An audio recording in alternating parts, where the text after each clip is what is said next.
Hello guys, आपका इस channel में स्वागत है। आज हम बात करेंगे सुकिएते अगेते मोई काना मांगा के बारे में और जानने की कोशिश करेंगे कि हमें इस मांगा को पढ़ना चाहिए या नहीं। तो शुरू करते हैं बिना किसी देरी के साथ।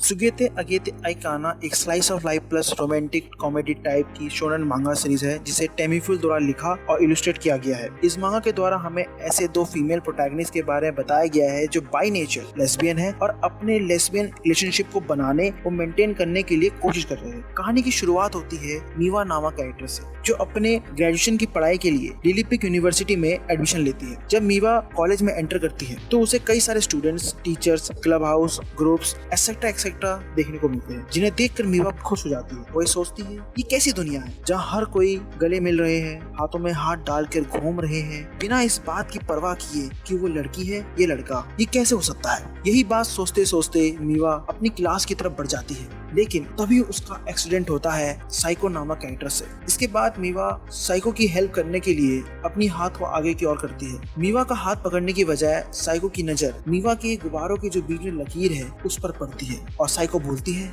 वाह क्या दरार है, मन करता है इस दरार में समा जाऊं। जब मीवा इस कमेंट को सुनती है तो उसे विश्वास नहीं होता, क्योंकि वो इस बात से अनजान थी कि समाज में ऐसे भी लोग रहते हैं जो सेम जेंडर वाले रिलेशनशिप को लेकर इंटरेस्टेड हो। और ऐसा इसलिए क्योंकि मीवा जिस सोसाइटी से बिलोंग करती है उस सोसाइटी में इस टाइप के संबंध के बारे में ना तो अवेयरनेस था और ना ही इंटरेस्ट। परंतु मीवा का जो नेचर था वो लेस्बियन था, लेकिन उसे अपने इस नेचर के बारे में कोई जानकारी नहीं थी और ना ही इन भावनाओं को उसने आज तक किसी के सामने शो करने की कोशिश की है। इसलिए जब साइको ने इस प्रकार की कमेंट किया तो वो आश्चर्यचकित रह गई। इसके बाद मीवा और साइको नॉर्मल बातचीत करते हुए अपने अपने क्लास की तरफ चले जाते हैं। जब मीवा अपने क्लास में पहुंचती है तो उसकी मुलाकात डिफरेंट बैकग्राउंड से, डिफरेंट कल्चर से और डिफरेंट रिलीजियस को फॉलो करने वाले स्टूडेंट से होती है और मीवा भी इन स्टूडेंट्स के साथ इंटरेक्शन करने में लग जाती है। इसी बीच लार्ज हैम नामक म्यूजिकल बैंड के मेंबर्स मीवा की क्लास में एंटर लेते हैं। इस बैंड में वैसे तो लूचा, मिकुन, रियोतो और साइको नामक कैरेक्टर है,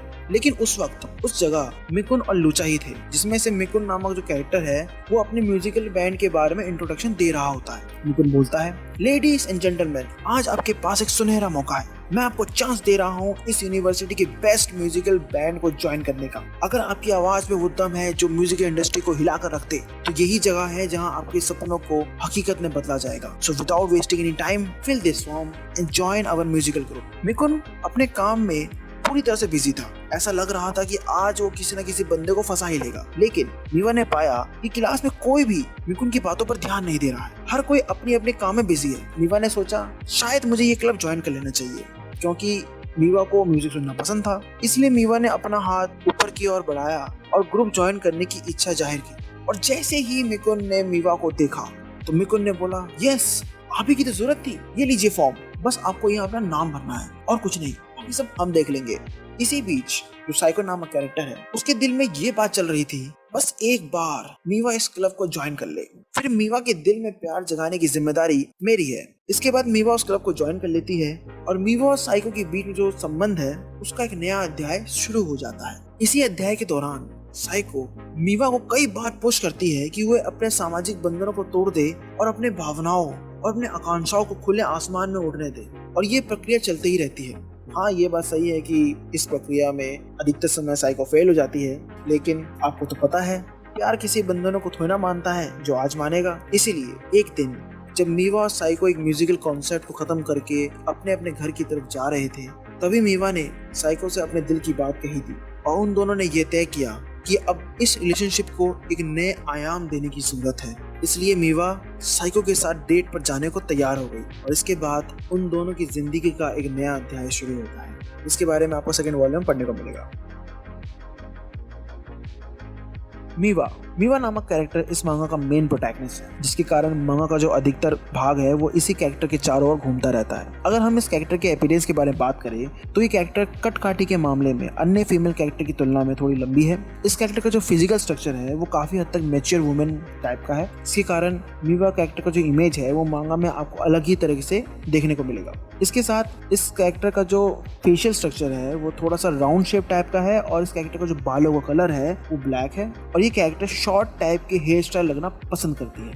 अगर हम इस कैरेक्टर के पर्सनालिटी के बारे में बात करें तो ये कैरेक्टर थोड़ा सा शाई और लेस स्पोकन टाइप की पर्सन है। इसके अलावा ये कैरेक्टर काइंड, ओपन हार्टेड और ऑनेस्ट जैसी कैरेक्टरिस्टिक्स भी रखती है। इन कैरेक्टरिस्टिक्स की वजह से मीवा अपने क्लासमेट और बैंड मेंबर्स के साथ काफी अच्छी तरह तालमेल बिठा पाती है। मांगा में जिस तरीके से इस कैरेक्टर को प्रेजेंट किया गया है उसका मुख्य उद्देश्य केवल ऐसे कैरेक्टर्स के पर्सनैलिटी की तरफ हमारा ध्यान आकर्षित करना है जो चाहते तो बहुत कुछ है लाइफ में एक्सप्लोर करना या बताना चाहते हैं अपने बारे में, लेकिन फैमिली प्रेशर के कारण, सामाजिक प्रेशर के कारण और एजुकेशनल अनअवेयरनेस के कारण अपने भावनाओं को लोगों के सामने प्रस्तुत नहीं कर पाती है, जिसकी वजह से इन कैरेक्टर्स का जो असल चेहरा है या जो भावनाएं हैं, जो आकांक्षाएं हैं, वो कभी भी लोगों के सामने खुलकर नहीं आ पाती है। लेकिन जब इन कैरेक्टर्स का सामना ऐसे कैरेक्टर्स से होता है जो इन्हीं की तरह की पर्सनैलिटी रखते हैं या एक्सपीरियंस होते हैं इन टाइप के मैटर्स में, तो मीवा जैसे कैरेक्टर्स की जो पर्सनैलिटी होती है वो पूरी तरह लोगों के सामने खुल के सामने आ जाती है। और ऐसा ही हमें मीवा नामक कैरेक्टर की स्टोरी में भी देखने को मिला है। अब एक क्वेश्चन उठता है, क्या इस कैरेक्टर को इस मांगा में सही तरीके से दिखाया गया है या नहीं? तो मैं कहूँगा हाँ, इस कैरेक्टर को इस मांगा में सही तरीके से दिखाया भी गया है और इस कैरेक्टर की जो स्टोरी है उसको इस मांगा में बहुत अच्छी तरीके से लिखा भी गया है, जिसकी वजह से इस कैरेक्टर का जो कैरेक्टर डेवलपमेंट है मांगा में काफी अच्छी तरीके से होता है और ये कैरेक्टर रीडर्स के साथ काफी अच्छी तरह इंटरैक्ट भी कर पाती है। साइको ये कैरेक्टर भी इस मांगा में मेन प्रोटैगनिस्ट है, जिसके कारण मांगा का जो अधिकतर भाग है वो इसी कैरेक्टर के चारों ओर घूमता रहता है। अगर हम इस कैरेक्टर के अपीयरेंस के बारे में बात करें तो ये कैरेक्टर कट काटी के मामले में मीवा नामक कैरेक्टर की तुलना में थोड़ा कम है। इसके अलावा इस कैरेक्टर का जो फिजिकल स्ट्रक्चर है वो काफी हद तक टीन गर्ल्स की तरह है और इस कैरेक्टर का जो फेशियल स्ट्रक्चर है वो थोड़ा सा राउंड शेप वाला है लेकिन इन स्किनी वे। इसके अलावा इस कैरेक्टर का जो बालों का कलर है वो सिल्वरिश टाइप का है और ये कैरेक्टर नॉर्मल गर्ल्स की तरह लंबे बाल रखना पसंद करती है। अगर हम इस कैरेक्टर की पर्सनैलिटी के बारे में बात करें तो ये कैरेक्टर सिंपल, ओपन माइंडेड और फनी टाइप का कैरेक्टर है। अपने इसी पर्सनैलिटी के कारण इस कैरेक्टर ने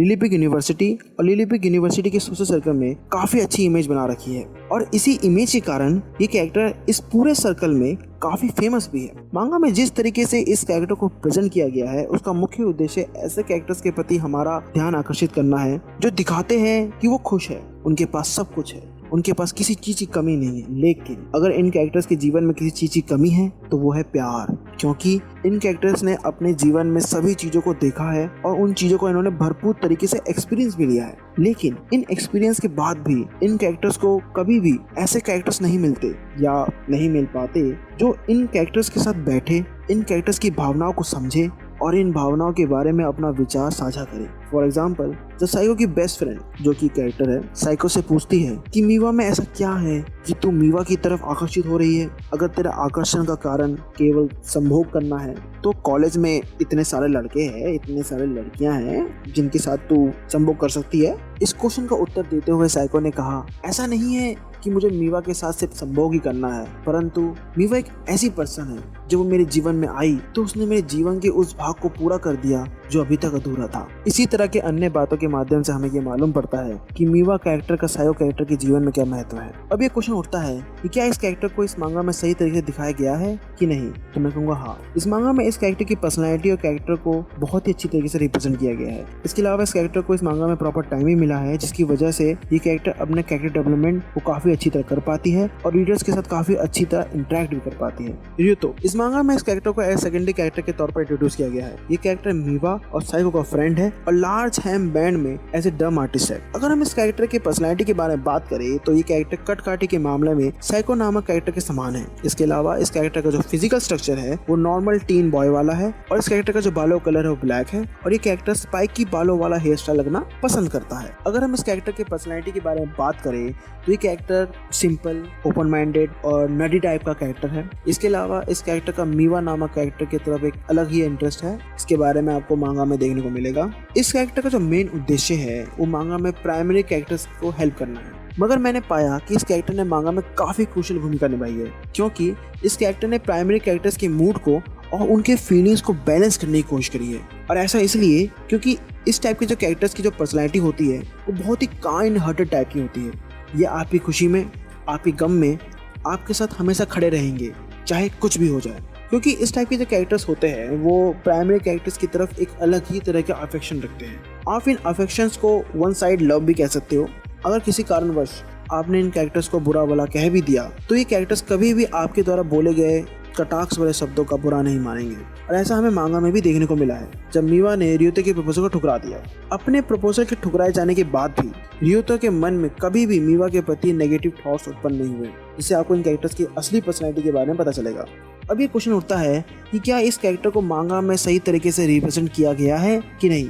तो मैं कहूँगा हाँ, इस कैरेक्टर को मांगा में काफ़ी अच्छी तरीके से प्रेजेंट किया गया है। हाँ, ये बात सही है कि इस कैरेक्टर को मांगा में इतना स्क्रीन टाइम नहीं मिला है, ना ही इस कैरेक्टर की बैक स्टोरी को दिखाया गया है, परंतु मांगा की जो स्टोरी है उस हिसाब से इस कैरेक्टर को जितना भी स्क्रीन टाइम मिला है वो इस कैरेक्टर के लिए ठीक ही ठाक है। मिकुन, इस कैरेक्टर को भी इस मांगा में एक सेकेंडरी कैरेक्टर के तौर पर इंट्रोड्यूस किया गया है। ये कैरेक्टर मीवा और सायो का बेस्ट फ्रेंड है और लार्ज हैम बैंड में एज ए वोकल आर्टिस्ट है। अगर हम इस कैरेक्टर की पर्सनैलिटी के बारे में बात करें तो ये कैरेक्टर कट काटे के मामले में रियोतो नामक कैरेक्टर की तुलना में थोड़ा सा लंबा है, और इस कैरेक्टर का जो फिजिकल स्ट्रक्चर है वो टीन बॉय वाला है, और इस कैरेक्टर का जो हेयर कलर है वो ब्लैक है, और इस कैरेक्टर को लॉन्ग हेयर स्टाइल रखना पसंद है। अगर हम इस कैरेक्टर की पर्सनैलिटी के बारे में बात करें तो ये कैरेक्टर ओपन माइंडेड और स्ट्रेट फॉरवर्ड टाइप का कैरेक्टर है। इस कैरेक्टर का जो उद्देश्य है वो मांगा में अन्य सेकेंडरी कैरेक्टर्स की तरह ही है। ये ऐसे कैरेक्टर्स होते हैं जो अपने सराउंडिंग में जितने भी कैरेक्टर्स हो, चाहे वो प्राइमरी कैरेक्टर्स हो या सेकेंडरी कैरेक्टर्स हो, उनके साथ काफी घुल मिलकर रहते हैं। और ये कैरेक्टर इतने मजाकिया प्रवृत्ति के होते हैं, यदि किसी कारणवश एनवायरनमेंट में मजाक कम पड़ जाए तो उस मजाकिया एलिमेंट को पूरा करने के लिए ये अपना ही मजाक उड़ा लेते हैं। इन पर्सनैलिटी वाले कैरेक्टर की सबसे बड़ी खासियत ये होती है कि ये कैरेक्टर्स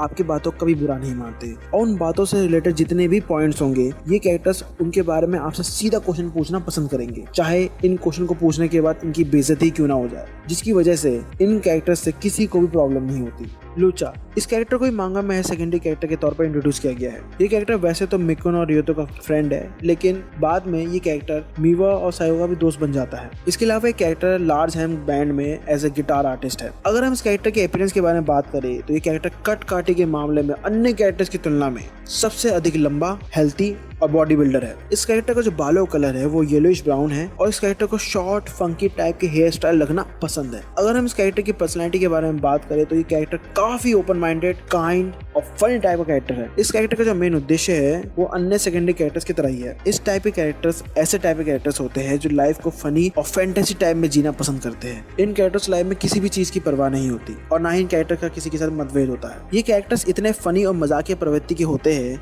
कि यदि इन कैरेक्टर्स के लाइफ के ऊपर मौत के बादल भी मंडरा जाए ना, तो भी ये कैरेक्टर्स उस समय मजाक करना बंद नहीं करेंगे। इस मांगा का जो आर्टवर्क है काफी क्लीन और लाइट टाइप का है, जिसकी वजह से मांगा का जो एटमॉस्फेयर है वो काफी हैप्पी वाइब प्रेजेंट करता है। इसके अलावा जितने भी कैरेक्टर्स के डिजाइन है वो काफी एडोरेबल और फनी है, खासकर लूचा और मिकुन का। इसके अलावा जिस तरह का आर्टवर्क का इस्तेमाल किया गया है कैरेक्टर्स के इमोशन को प्रेजेंट करने के लिए वो आउटस्टैंडिंग है। और हाँ, एक बात तो मैं बताने भूल गया, जिस तरह का आर्टवर्क का इस्तेमाल किया गया है इंटीमेट सीन्स के दौरान वो अलग ही लेवल का है। इस इंटीमेट सीन में आर्टवर्क इतने हाई लेवल के हैं कि इससे आपका आईफिल टावर खड़ा हो जाएगा। इस मांगा में अभी तक 6 वॉल्यूम आ चुके हैं, जिसमें कुल मिला के 28 चैप्टर है, और सभी चैप्टर आपस में वेल कनेक्टेड है, जिसके कारण रीडर्स को कभी भी ऐसा नहीं लगेगा कि स्टोरी का जो फ्लो है वो कहीं ब्रेक हो रहा है। इसके अलावा चैप्टर को जिस तरीके से प्रेजेंट किया गया है वो काफी लीनियर और स्टैटिक है, जिसका मतलब यही है कि मांगा में स्टोरी का जो पेस है वो एक ही तरह के पेस में फ्लो करता है। हाँ, ये बात सही है कि जब भी स्टोरी स्टैटिक वे में चल रही होती है तो उसकी वजह से कैरेक्टर्स की जो बैक स्टोरी होती है या जो पास्ट इंसिडेंट होते हैं ऐसे मूवमेंट्स छूट जाते हैं। लेकिन इस मांगा ने जिस तरीके से स्टैटिक वे का इस्तेमाल किया है अपने स्टोरी टेलिंग के लिए, उसकी वजह से ना तो कैरेक्टर्स की बैक स्टोरी पे कोई असर पड़ा है और ना ही इसके पास इंसिडेंट पर, जो कि इस मांगा की सबसे बड़ी खासियत है। इसके अलावा इस मांगा में प्राइमरी कैरेक्टर्स और सेकेंडरी कैरेक्टर्स की स्टोरी को काफी अच्छी तरह लिखा गया है और उन कैरेक्टर्स को काफी अच्छी तरह डेवलप भी किया गया है।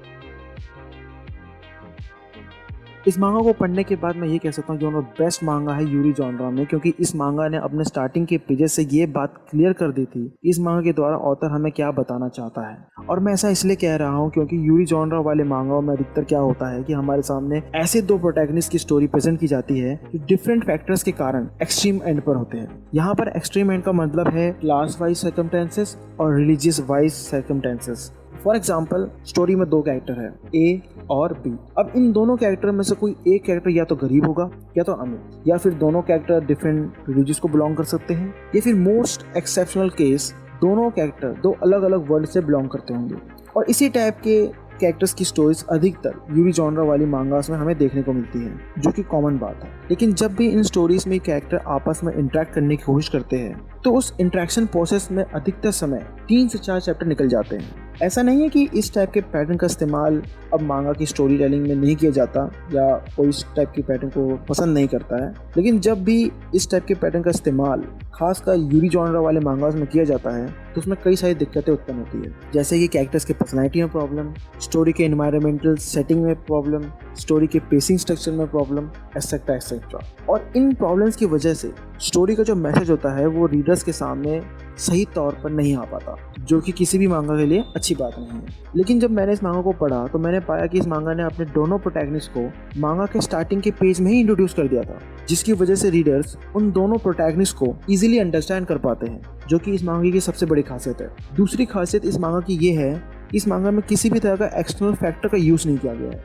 यहाँ पर एक्सटर्नल फैक्टर का मतलब ऐसे फैक्टर से है जिनका इस्तेमाल स्टोरी में फिजूलपंती के लिए किया जाता है, जैसे कि father related factors, mother related factors, family factors, society factors, social factors, etcetera etcetera. जब भी इस तरह के फैक्टर मांगा में प्रेजेंट होते हैं तो उसकी वजह से मांगा में काफ़ी डिस्टर्बेंस पैदा होता है और इन डिस्टर्बेंस को रिसॉल्व करते करते मांगा के अधिकतर चैप्टर निकल जाते हैं। लेकिन जब मैंने इस मांगा को पढ़ा तो मैंने पाया कि इस मांगा में किसी भी तरह का एक्सटर्नल फैक्टर का यूज़ नहीं किया गया है, जो कि इस मांगा की सबसे अच्छी बात है। तीसरी खासियत इस मांगा की ये है कि इस मांगा ने सेक्स एजुकेशन और सेम सेक्स जैसे संबंध को काफ़ी इनोवेटिव और सिंपलेस्ट वे में हमारे सामने प्रेजेंट किया है, जो कि अधिकतर मांगास में देखने को नहीं मिलता है। इसके अलावा इस मांगा ने अन्य डिपार्टमेंट्स में भी काफ़ी अच्छा काम किया है, जैसे कि character development, art work, story pacing, etcetera etcetera. अब ये क्वेश्चन उठता है कि क्या हमें ये मांगा पढ़नी चाहिए या नहीं?